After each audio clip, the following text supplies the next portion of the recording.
Hello, my friend. Welcome. Let's read the Bible together, one chapter every day. Today, it's Matthew chapter 9.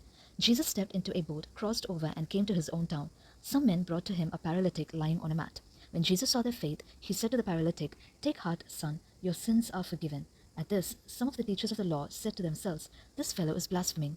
Knowing their thoughts, Jesus said, "Why do you entertain evil thoughts in your hearts? Which is easier to say, 'Your sins are forgiven,' or to say, 'Get up and walk'? But so that you may know that the Son of Man has authority on earth to forgive sins." Then he said to the paralytic, "Get up, take your mat, and go home." And the man got up and went home. When the crowd saw this, they were filled with awe, and they praised God who had given such authority to men.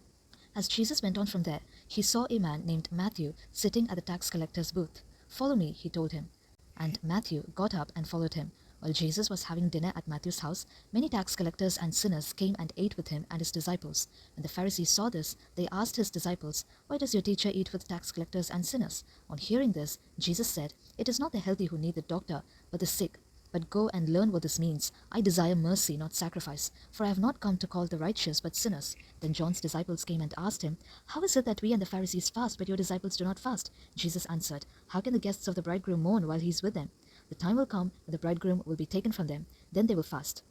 No one sews a patch of unshrunk cloth on an old garment, for the patch will pull away from the garment, making the tear worse. Neither do men pour new wine into old wineskins. If they do, the skins will burst, the wine will run out, and the wineskins will be ruined. No, they pour new wine into new wineskins, and both are preserved." While he was saying this, a ruler came and knelt before him and said, "My daughter has just died, but come and put your hand on her, and she will live." Jesus got up and went with him, and so did his disciples.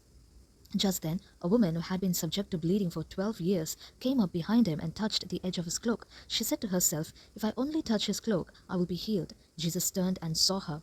"Take heart, daughter," he said. "Your faith has healed you." And the woman was healed from that moment. When Jesus entered the ruler's house and saw the flute players and the noisy crowd, he said, "Go away. The girl is not dead, but asleep."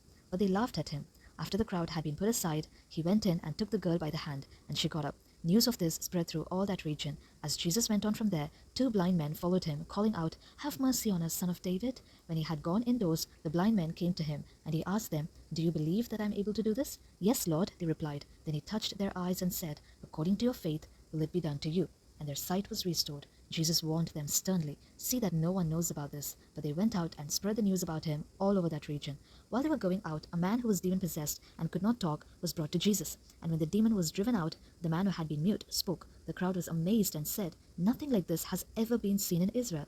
But the Pharisees said, "It is by the prince of demons that he drives out demons." Jesus went through all the towns and villages, teaching in the synagogues, preaching the good news of the kingdom, and healing every disease and sickness. When he saw the crowds, he had compassion on them, because they were harassed and helpless, like sheep without a shepherd. Then he said to his disciples, "The harvest is plentiful, but the workers are few. Ask the Lord of the harvest, therefore, to send out workers into his harvest field."